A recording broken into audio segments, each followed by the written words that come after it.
Hello everyone, I'm Soylent Greg. And I'm Rado Goji. And welcome to a new series that we're doing on Squeeze the World Gaming, where I play my favorite game and Patrick plays his favorite game.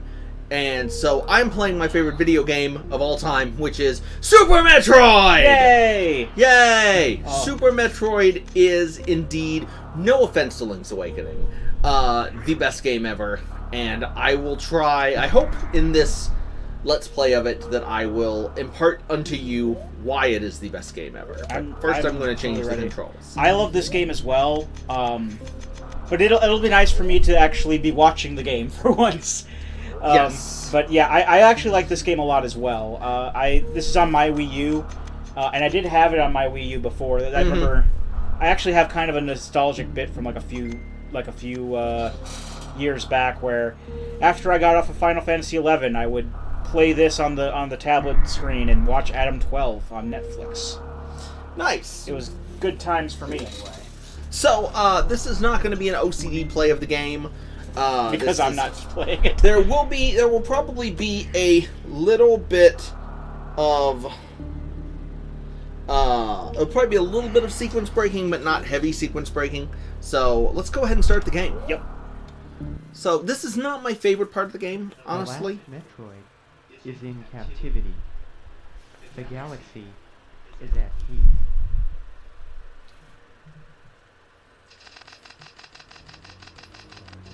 Oh, there's text scroll. Yep. So this is sort of Nintendo had the difficulty here of catching people up on Metroid, because obviously this is the third Metroid game. The first one was on the NES. Second one was on the Game Boy. So what we're getting here, actually I have to hit the button, sorry. One thing I really like is it sort of retells these stories from Metroid, but it does it using the Super Metroid graphics. Yeah, I thought that was kind of cool. Metroid 2 is another awesome game, by the way. Yes. I mean, so this is then again is the plot of, this is about the limit of what they could do with 16 bits in terms of telling the story. Exactly. And he's getting text messages. Sorry. Yeah. Zip, then the Metroid hatches. So, oh, God, I'm sorry. I did not realize that would happen. So, Super Metroid, best game ever. A lot of people, it's difficult to explain why. A lot of even, game critic type people whose job it is to explain why games are good or bad have trouble sort of getting around why this game is so good. And I think a large part of it is because it's in terms of teaching the player, in terms of its difficulty curve, it's just on the timer. It's fantastic. It's Go ahead and start the timer. We'll start at 20 minutes, now. Whatever. So yeah, satisfied with all as well. I left the station. This is just getting us sort of caught up. Samus, she's awesome. Bounty hunter. Yeah, what I found with that, what you were talking about, how hard it is to, describe why you like something. Mm-hmm. I think it's because I talked about this on one of my toy videos a few back. And there's those Mode 7 graphics. Yep. I found that usually if you don't like something, it's easier to say why you don't like something because you don't like this or you don't like that about the game. That is true. But if you like something, it just gels so well that you don't really see a way to, I guess, compare it to when something is wrong. Mm-hmm. Because it's kind of hard for me to explain it that way too. Go back up. All right, but so it's a lot easier it's a lot harder to explain why you like something as opposed to why you don't like something. Yep. That's what I'm saying. So here we are in the game's tutorial area. You can already see game using vertical space. We've got some ambiance here. This is the research facility where the Metroid was kept. They're already teaching you here, run up to doors and you can go into doors, which is going to be subverted in a little bit. Yeah. But, right now, we're just going to sort of... Here's the image from the beginning with the scientists all dead. And the Metroid's out of its little... And... I don't think that the last Metroid's in captivity anymore. I don't think so, and I don't think the galaxy is at peace. Darn it. So, here we go. And this is the game's tutorial boss. Not the Metroid. Did I not trigger it? Oh, there we go. Ridley. Yay, Ridley. Now, Ridley, you actually cannot defeat Ridley. I will try. You can get Ridley down to a certain level of health. Oh, eyesight. Doesn't it move on, like, if you get him down to a certain level of health, or if he gets you down to a certain level of health? Yes. You could technically do this with a little extra health if you take him down, but I'm not going to be able to. I'm very out of practice. It's okay. So let's just shoot him and let him hit me. He's got... This is a little preview.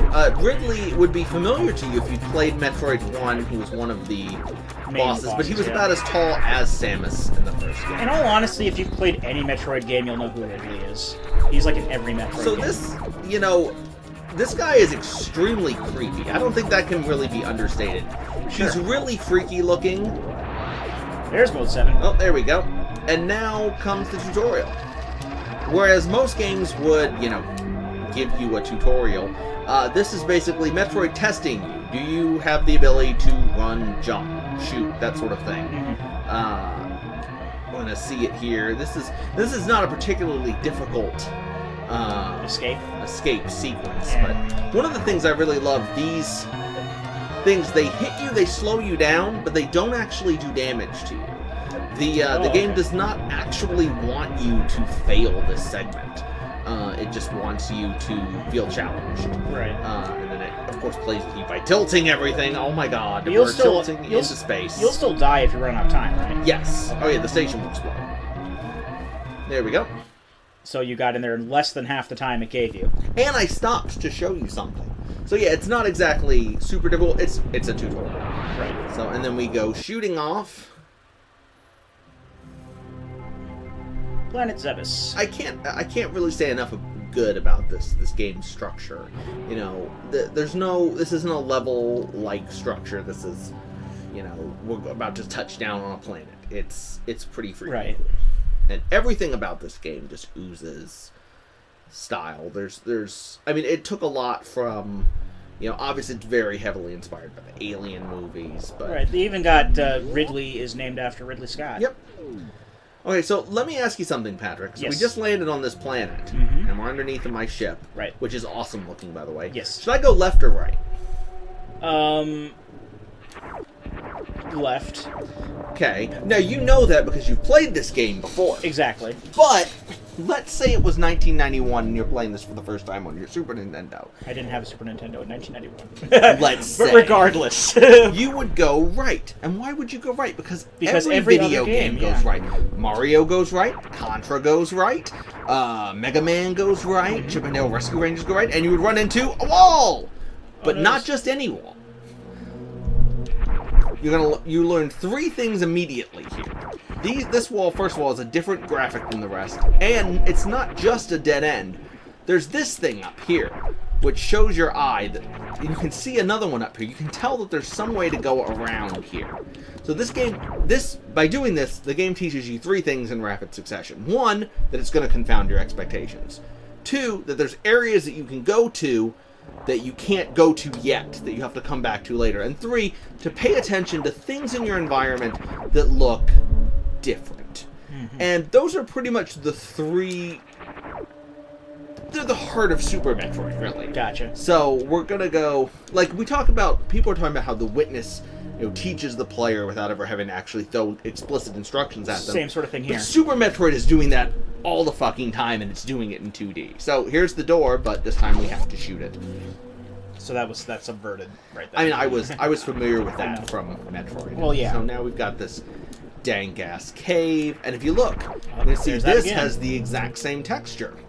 So let's drop on down here. There's places we can't go yet. As you can see, I'm just gonna wander around a bit. I can shoot, but it's a red door.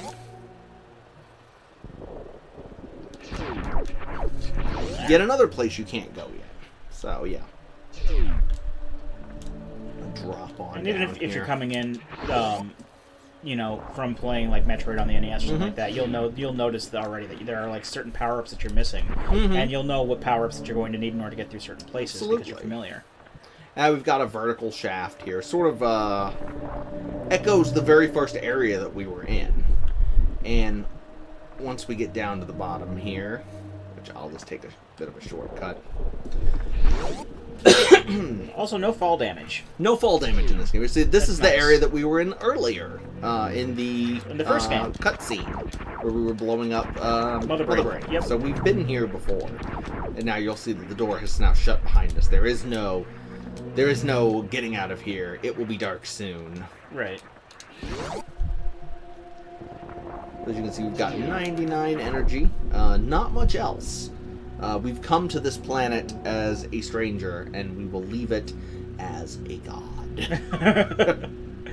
Well, I love this too because this is exactly like the first room of the first game. Yep. Or at least these like rooms here, like they mirror like the first hallway or whatever the first This game. is something else I want to talk about. I was going to talk about the morph ball here in a sec, but this area is not especially compared to the later areas in the game, like Brinstar and Meridia and such. Not very graphically impressive. It's really beyond the pale. I mean, in the most video games these days are front loaded because we have access to things like statistics and achievement percentages and stuff that show that most people, only like a third of people, even in the best possible case scenario, like a AAA game that's 8 hours long, only a third of people actually play through to the credits.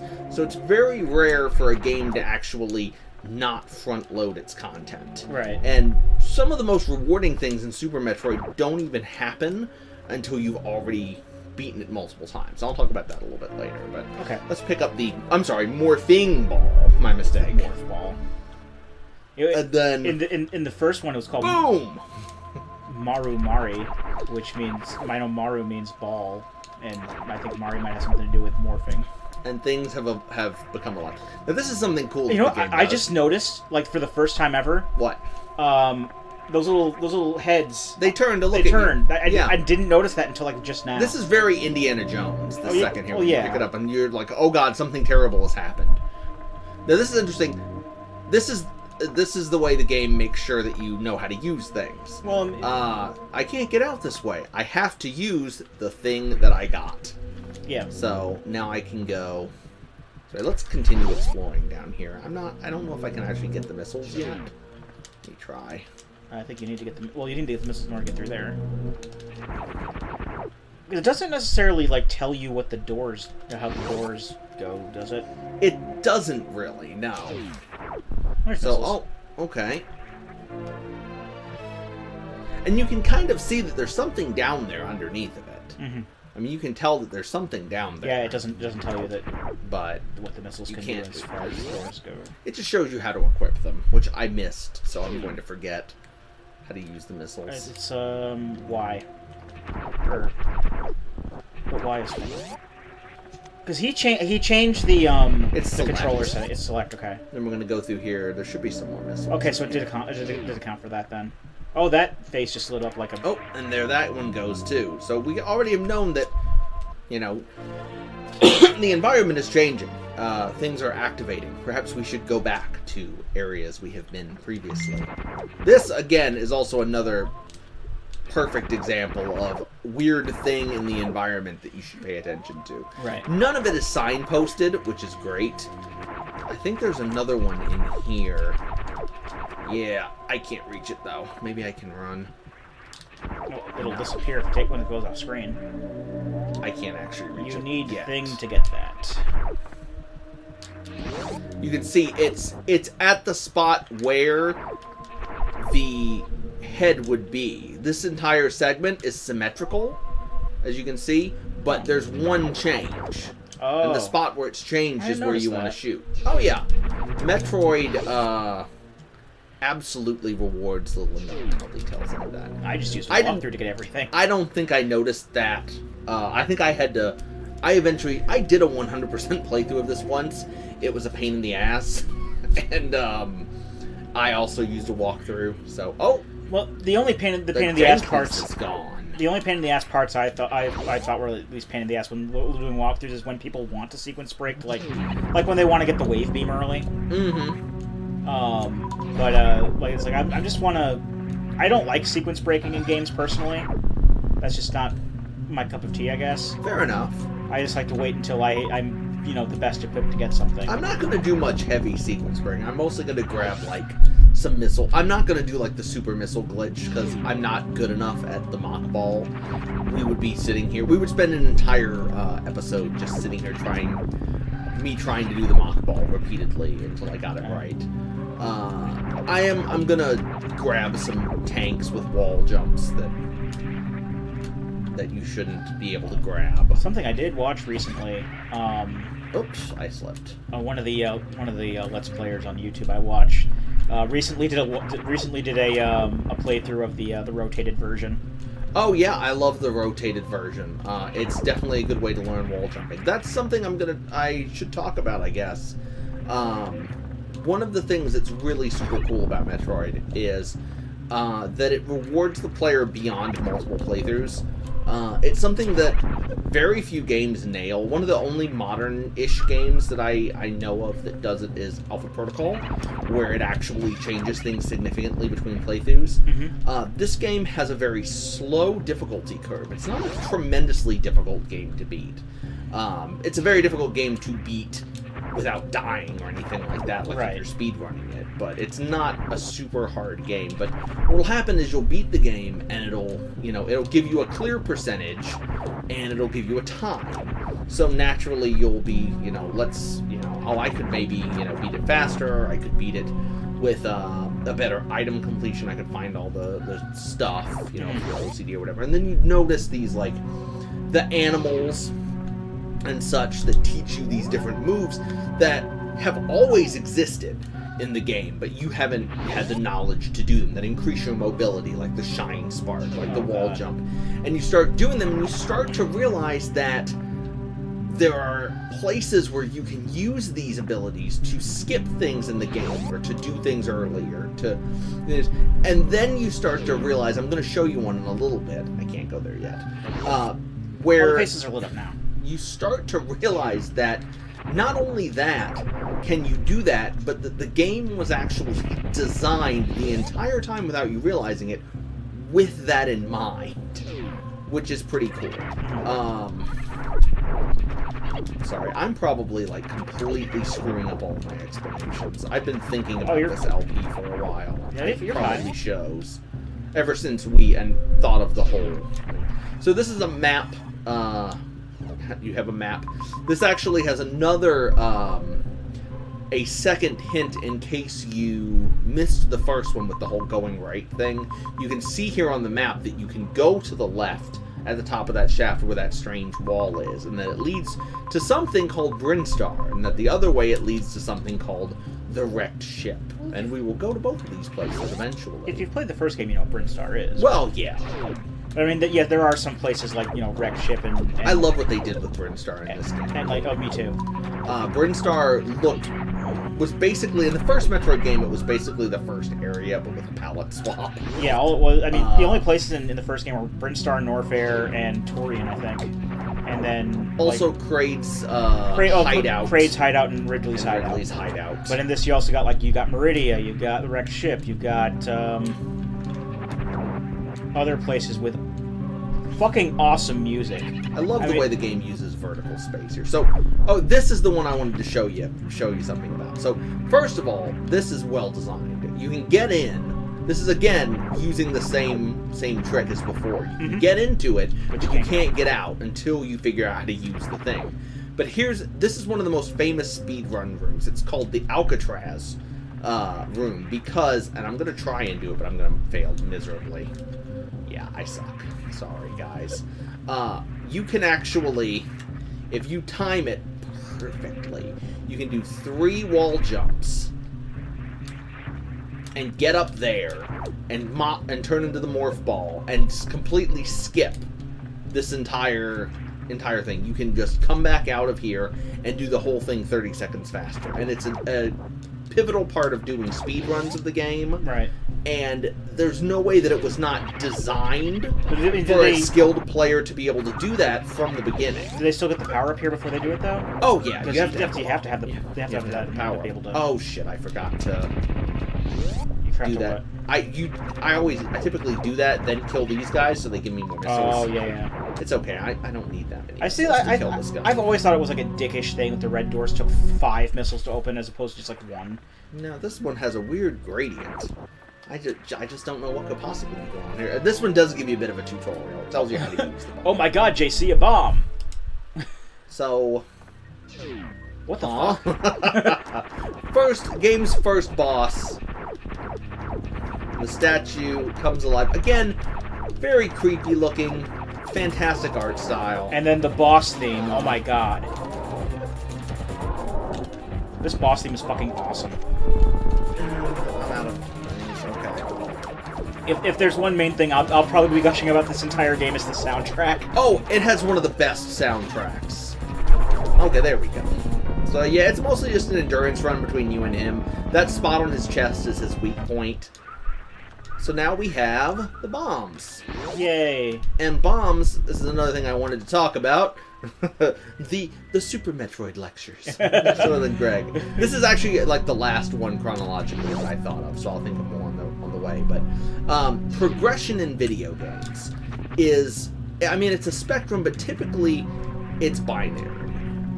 What I mean to say is, binary progression is you have a thing and you can progress, or you don't have a thing and you can't progress. The canonical, like, the clearest example of this I can think of is something like the original Doom, with like the red key door, the blue key door. If you have the blue key, you can open the door. If you don't have the blue key, you can't open the door. Metroid has very few of these sort of binary progression methods, like maybe the missiles, the super missiles, but mostly what it has is things that function as keys by giving you abilities or improving your mobility.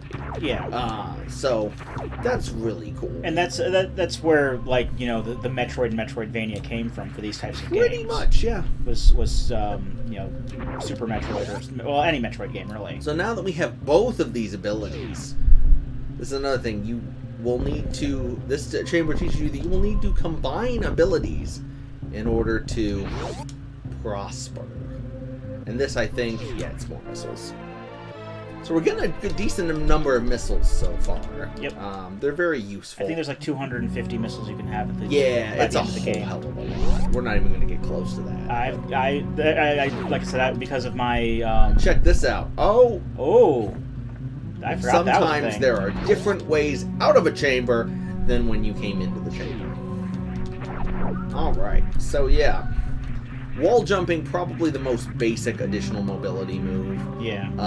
There are some really annoying elf things that teach it to you in a hidden spot in the game. Yeah. And once I fell down there and saved, which is the game's biggest difficulty, putting a save point down there, forcing you to learn in order to continue progressing through the game. Yeah. Which is some high-level trolling from Nintendo. So yep, and now we can blow that door up. We can also go back and blow up the wall back near the ship at the beginning of the game. I thought you needed something else to get through that. But you will need something else to progress further, so I'm not going to bother. Okay, so now we're going to get... Oh, there's the... I'll get down to the elevator. Okay. Our first energy tank. Yay! Energy tank Yay. gives you 100 more energy. Yep, that little dot that's about to pop up represents 100 energy, and it automatically refills everything. Which is nice. Okay, let's, these guys, incidentally... Oh, you have to use missiles to kill them. So boom, you have to use missiles on these guys. I forgot about that too. There's a lot. I mean, I haven't played this game in a long time, but a few years. But so let's take a look. It's exciting to see all this you know, stuff that I forgot come up again. So let's go this way real quick, because we don't have to go this way, but I want to show you guys. So this is the way to the final boss chamber. And this was pretty cool. Not too many games will show you all of their bosses right off the bat. All the main bosses. But Super Metroid is like, our bosses are so fucking cool. We will show you. And what will happen is, once we beat that first boss, Kraid, the guy on the left there, with the green eyes, the eye will wink out, which is an excellent effect. Mm-hmm. So this, you know, obviously you have to kill all 4 of these guys to progress. And you just look at this, and you look at that dragon on the top that you fought in the thing that kicked your ass, and you know, I'm gonna have to fight him. and actually win this time. Yeah, it's sort of like what I was thinking about that actually when I played Dark Souls. Dark Souls does something really similar. The first one, at the very beginning of the game, you have nothing but like a club or whatever. I don't even remember. And the Asylum Demon, the game's first real boss, drops out of the ceiling and begins to attack you, and all you can do is run. I mean, you can fight it, but it's incredibly difficult. It's about as difficult as... It's more difficult than killing Ridley at the beginning. And what happens is you progress through that tutorial level, you get your first armor, your sword and shield and everything, and then you fight the Asylum Demon as the final tutorial boss, which is an amazing feeling of progression. So this is us in Brinstar. I love this fucking song, by the way. Yes, I do as well. And I'm going to go ahead and cut it here, just because we got to the new area. We'll talk about Brinstar when we return with the next episode, and maybe get to the first mini-boss in Brinstar. I don't quite remember, but we'll keep going from there. Okay. So, I'm Soylent Greg. And I'm Rado Goji. And we'll be here next time. Join us, won't you?